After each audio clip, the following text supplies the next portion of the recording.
ረሱል ሰለላሁ ዐለይሂ ወሰለም ስለ ብዙ ጉዳዮች ጥቆማ ሰጥተውናል። ጥቆማ ከሰጡባቸው ጉዳዮች አንዱ በአብዛኛው ለቀብር ቅጣት የሚዳርጉ ነገሮችን መጥቀሳቸው ነው። እነኚህ ጉዳዮች አንዳንድ ሰዎች የሚዘናጉባቸው ወይም ቸልተኛ የሚሆኑባቸው ናቸው። ኢማሙ ቡኻሪና ሙስሊም የሚከተለውን ዘግበዋል። ከዕለታት አንድ ቀን ረሱል ሰለላሁ ዐለይሂ ወሰለም በሁለት ቀብሮች መሃል ሲያልፉ እንዲህ አሉ። እነኚህ ሁለት ቀብሮች እየተቀጡ ነው። በከባባድ ወንጀሎች ምክንያት አይደለም እየተቀጡ ያሉት።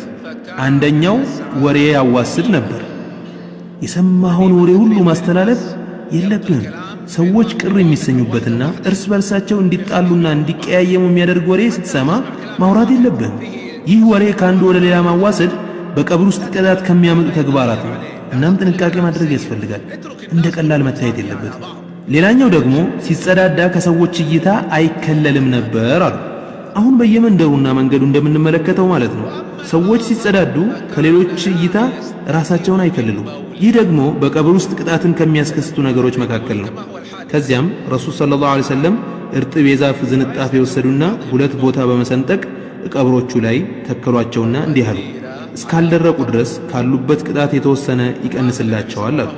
እነኚህ እንጨቶች እርጥብ ሆነው እስከሚቆዩበት ጊዜ ድረስ የተወሰነ ቅጣት ይቀንስላቸዋል ማለት ነው። በዚህ የረሱል ሰለላሁ ዐለይሂ ወሰለም ንግግር ውስጥ ዑለማዎች እንዳሉት እነኚህ ሁለት ሰዎች ሙስሊሞች እንደነበሩ ጥቆማ ተደርጓል። ምክንያቱም ካፊር ቅጣት አይቀልለትም። ሙስሊምም ቢሆን ለቀብር ቅጣት የሚዳርጉ ነገሮችን ካልተጠነቀቀ ቅጣቱ እንደሚያገኘው ጥርጥር የለውም።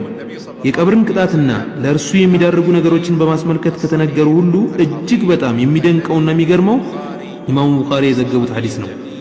መልእክቱን በጥሞና እንድታስተውሉና እንድታደምጡ ከወዲሁ አደራ እላለሁ። በዚህ ሐዲስ ውስጥ ረሱል ሰለላሁ ዐለይሂ ወሰለም ከገለጿቸው ሰዎችም እንዳትሆኑ ተጠንቀቁ። ሐዲሱን ያስተላለፉልን ታላቁ ሰሐቢይ ሰሙረቱ ብን ጁንዱብ እንዲህ ይላሉ። ረሱል ሰለላሁ ዐለይሂ ወሰለም አንድ ሰላት አሰግደውን ሲጨርሱ በሙሉ ፊታቸው ወደኛ ይዞራሉ። ከዚያም ማን ነው ከናንተ መካከል ህልም ያየ በማለት ይጠይቃሉ። ህልም ያየ ካለ ለሳቸው ይነግራቸዋል። ረሱልም ማሻአላህ ጥሩ ነው ይላሉ። ህልም የሚባለው ጥሩ መልእክት ያዘለ ወይም ትክክለኛ ለመሆኑ ከአላህ የሆነ ምልክት ያለው ነው። እንደ ተለምዷቸው ረሱል ሰለላሁ ዐለይሂ ወሰለም ከዕለታት አንድ ቀን ህልም ያየ ማን ነው በማለት ጠየቁን። ሁሉም ዞር ዞር በማለት ተያየ፣ ግን ማንም ህልም ያየ አልነበረም። ከዚያም ህልም አላየንም ያ ረሱላህ በማለት መልስ ሰጠናቸው። እሳቸውም እኔ ግን አይቻለሁ አሉ። እንግዲህ ረሱል ሰለላሁ ዐለይሂ ወሰለም ያዩትን ህልም ሊነግሯቸው ነው። እንደምታውቁት የነቢያት ህልም ደግሞ ትክክለኛና እውነተኛ ነው። በዛሬዋ ሌሊት ሁለት ሰዎችን ወደ እኔ ሲመጡ በህልሜ አይቻለሁ። ሁለቱም እጆቼን ያዙኝና ወደ ቅድስቷ ምድር ይዘውኝ ወጡ። እዚያም አንደኛው የተቀመጠ ሌላኛው የቆመ ሲሆን ሁለት ሰዎችን አገኘን። የቆመው በእጁ ከብረት የሆነ መንጠቆ መሰል ነገር ይዟል። ያንኛው ደግሞ በጀርባው ተንጋሎ ተኝቷል። ይህ በእጁ መንጠቆ የያዘው ሰውዬ በጀርባው ተንጋለለው ሰውዬ አፍ ውስጥ የያዘውን መንጠቆ ይከትበታል። ከዚያም የሰውየውን አፍ እስከ ጭንቅላቱ ጫፍ ድረስ ይተረትረዋል። በሌላኛው አቅጣጫ ወይም ጉንጩ ይመጣና በዚህም በኩል እንዲሁ እስከ ጭንቅላቱ ጫፍ ድረስ ይተረትረዋል። የመጀመሪያው እንደነበረ ይመለሳል። በዚህ መልኩ አንዱን ይተረትርና ወደ ሌላኛው ይሄዳል። ከዚያም እሱን ተርትሮ ወደ መጀመሪያው ይመለስና ይተረትረዋል። በእንዲህ አይነት ሁኔታ በተደጋጋሚ አፉን እየተረተረ እስከ ቅያማ ድረስ ያለማቋረጥ ያሰቃየዋል። ምንድነው ይሄ ብዬ ጠየቅኩኝ። እነዚያ ሁለት ሰዎች ወደፊት ሂድ አሉኝ። ጉዟችንን ቀጠልን። ከዚያም አንድ በማጅራቱ ደገፍ ብሎ የተጋደመ ሰው ዘንድ ደረስን። ሌላው ሰውዬ ደግሞ በተጋደመው ሰው ጭንቅላት ጫፍ ቆሟል። በእጁ ቋጥኝ ድንጋይ ይዟል። በዚያ ድንጋይ የተጋደመውን ሰውዬ ጭንቅላት ይፈጠፍጠዋል። አንድ ጊዜ ሲመታው ጭንቅላቱ ብትንትን ይላል፣ ድንጋዩ ይንከባለላል። በዚህም ጊዜ ቆሞ ሲመታው የነበረው ሰውዬ ድንጋዩን ሊያመጣ ይሄዳል። እሱ ድንጋዩን ይዞ ሲመለስ የዛንኛው ጭንቅላት እንደነበረ ይመለሳል። በድጋሚ በድንጋዩ ጭንቅላቱን ይፈጠፍጠዋል። ጭንቅላቱ ፍጥፍጥ ብሎ ይበታተናል። በዚህ መልኩ በተደጋጋሚ ጭንቅላቱን በመፈጥፈጥ እስከ ቅያማ ድረስ ያሰቃየዋል። ማን ነው ይሄስ ብዬ ጠየቅኩኝ። እነዚያ ሁለት ሰዎች አሁንም ወደፊት ሂድ አሉኝ። ጉዞአችንን ቀጠልን። ከዚያም አንድ ትልቅ ጉድጓድ ያለበት ቦታ ደረስን። ከላይ አፉ ጠባብና ስሩ ሰፊ የሆነ ጉድጓድ። ከጉድጓዱ ስር እሳት ይቀጣጠላል። እሳቱ ወደ ጉድጓዱ ዘልቆ ሲገባ በውስጡ ያሉ ወንዶችና ሴቶች ከእሳቱ ለማምለጥ ይተረማመሳሉ። እንደምንም ታግለው ከጉድጓዱ አፋፍ ላይ ደርሰው ለመውጣት ሲሞክሩ እሳቲቷ ወደ ነበረችበት ሁኔታ ትመለሳለች፣ ወደ ጉድጓዱ መዝለቁን ታቆማለች። እነሱም ወደ ጉድጓዱ ውስጥ ለመመለስ ይገደዳሉ። በድጋሚ እሳቲቷ ትመጣና ታቃጥላቸዋለች። እነሱም ከሷ ለማምለጥ ይሸሻሉ።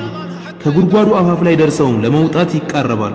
የተወሰነ ከለበለበቻቸው በኋላ እሳቲቷ ወደ ነበረችበት ሁኔታ ትመለሳለች። በዚህ አይነት ሁኔታ እስከ ቂያማ ድረስ ይቆያሉ። አላህ ከእንዲህ አይነቱ ይሰውረን። ምንድነው ይሄስ ብዬ ጠየቅኩኝ።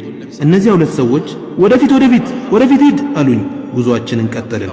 ከዚያም ከደም የሆነ ወንዝ ያለበት ስፍራ ደረስን። በወንዙ ዳርቻ ላይ አንድ ሰው ቆሟል። ሌላ ሰው ደግሞ በዚያ በደም ወንዝ ውስጥ ይዋኛል። እየዋኘ ወደ ዳር ሲደርስ ለመውጣት ይፈልጋል። ያ በወንዙ ዳርቻ ላይ የቆመው ሰውዬ ድንጋይ ያነሳና የሚዋኘው ሰውዬ ወደ ዳር ከመውጣቱ በፊት አፉ ላይ በዚያ ድንጋይ ይመታዋል፣ አፉን ያቆስለዋል። ሰውየው መልሶ ወደ ደሙ ወንዝ ይገባና መዋኘቱን ይቀጥላል።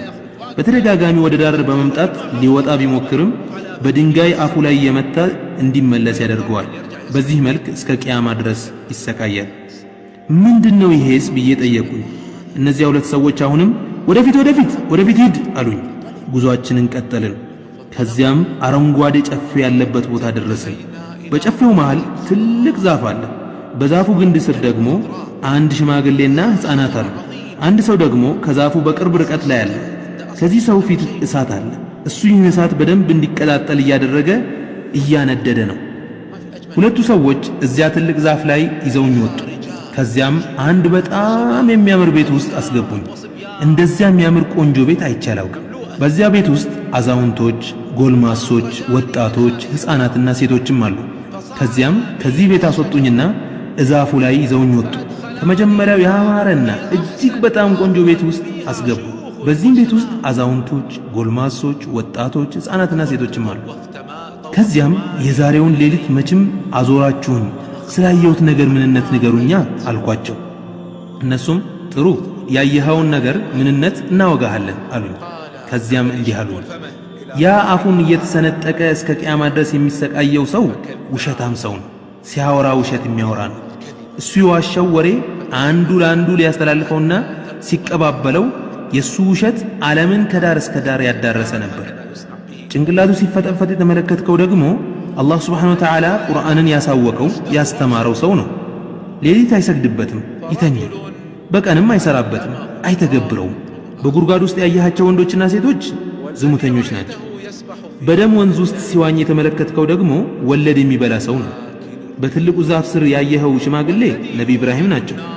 እሳት ሲያቀጣጥል የተመለከትከው የእሳት ተወካዩ መልአኩ ማሊክ ነው። የመጀመሪያው ቤት ደግሞ የሰፊው ምእመን መኖሪያ ነው። ሁለተኛው ቤት ደግሞ የሸሂዶች መኖሪያ ነው። እኔ ጅብሪል ነኝ፣ ይህ ደግሞ ሚካኤል ነው። ከጭንቅላትህ ቀና በል አሉኝ። ጭንቅላቴን ቀና ሳደርግ ዙሪያዬ ልክ እንደ ዳመና ሩቅ ቦታ ሆኖ አገኘሁት። እነሱም ይህ ደግሞ የአንተ መኖሪያ ነው አሉ። እኔም እንግዳውስ ተውኝ መኖሪያዬ ልግባ አልኳቸው። ከዕድሜህ የተወሰነ ያልጨረስከው አለ፣ ብትጨርስ ኖሮ መኖሪያ ትገባ ነበር አሉኝ። እስቲ ምንድነው ከእንዲህ አይነቱ ቅጣት ሊያደን የሚችል? አቢ ሰለማ ከአቢ ሁረይራ ባስተላለፉት ሐዲስ ረሱል ሰለላሁ ዐለይሂ ወሰለም እንዲህ ብለዋል።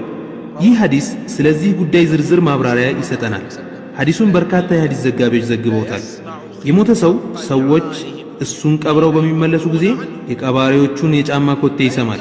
ሟቹ ሙእሚን ከሆነ ሲሰግደው የነበረው ሰላት ከራስጌው፣ ሲጾሙ የነበረው ጾም ከበስተቀኙ፣ የመጸወተው ምጽዋት ከበስተግራው፣ እውነተኝነቱ፣ ዝምድና ቀጣይነቱ፣ መልካምነቱ፣ ለሰዎች በጎ መዋሉ በግርጌው በኩል ይጠብቁታል።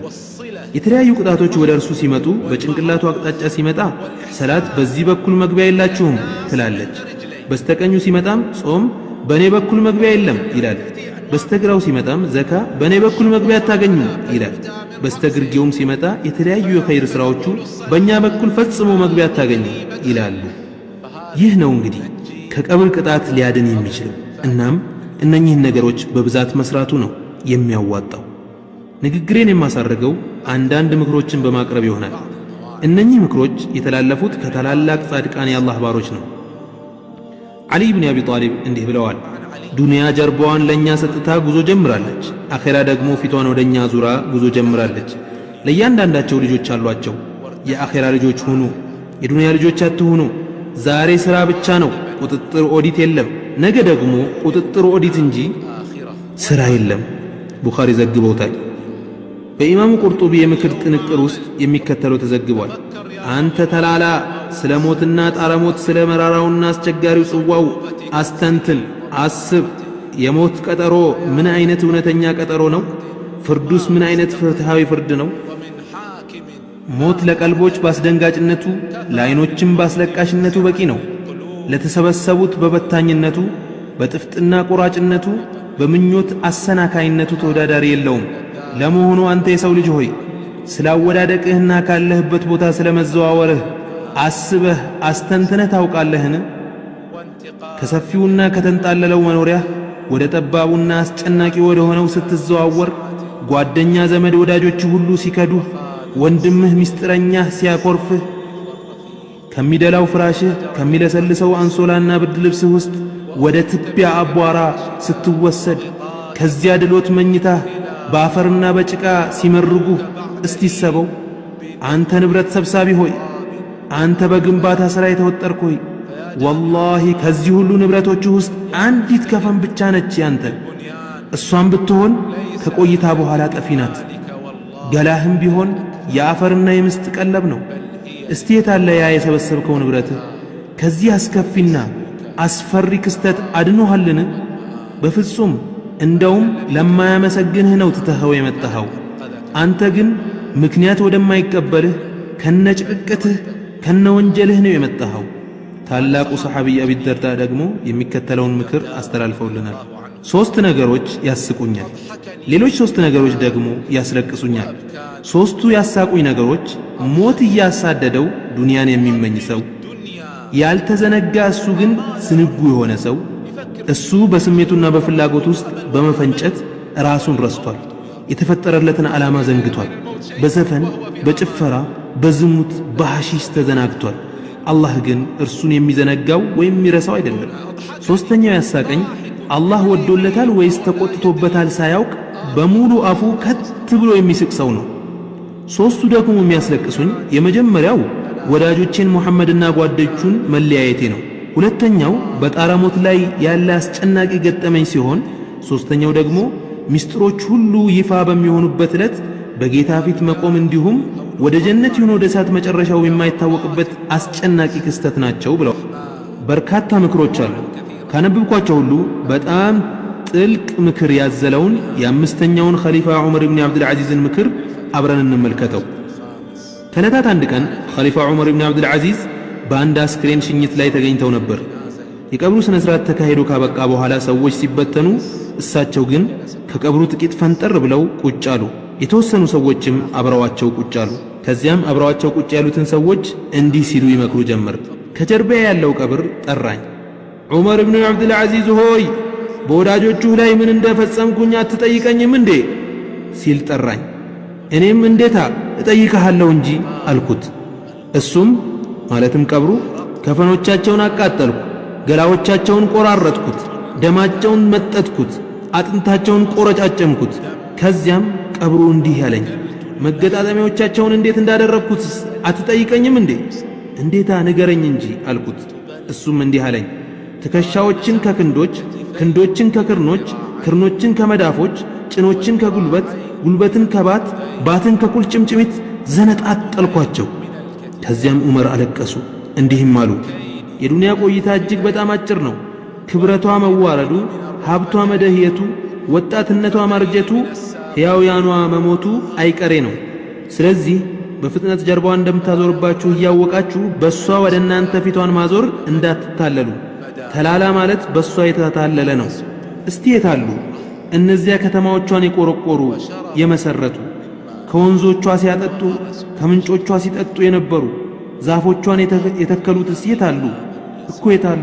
ጥቂት ቀናቶችን በእሷ ውስጥ ቆዩ፣ በጤናማነታቸው አታለለቻቸው፣ በንቁነታቸው ተሞኙ፣ ወንጀልን ጋለቡ። ወላሂ እነሱ በዱንያ ሳሉ ስቁንቁናም ከመሆናቸውም ጋር በነበራቸው ንብረትና ሀብት የሚቀናባቸው ነበሩ። እስቲ በእኛ ላይ የፈሰሰውን የአላህን ጸጋ እንመልከት። በርካታ ንብረቶች አሉ። እስቲ ምንም ንብረት የሌላቸውን ድሃዎች አስቧቸው። ሰደቃ መስጠት አይችሉም። የትም ሊያሳድጉ ሊዶግሙ አይቻላቸውም። መስጂድ መስራት አይችሉም። የተቸገረ አይረዱ። ሆስፒታል አይገነቡ። እስቲ እንዲህ አይነቶቹን አስቧቸው። ዑመር ምክራቸውን በመቀጠል እንዲህ አሉ። ገላቸውን አፈር እንዴት እንዳደረገው ተመልከቱ። ስጋቸውን አሸዋ እንዴት እንደበላው እንዳበሰበሰው ተመልከቱ።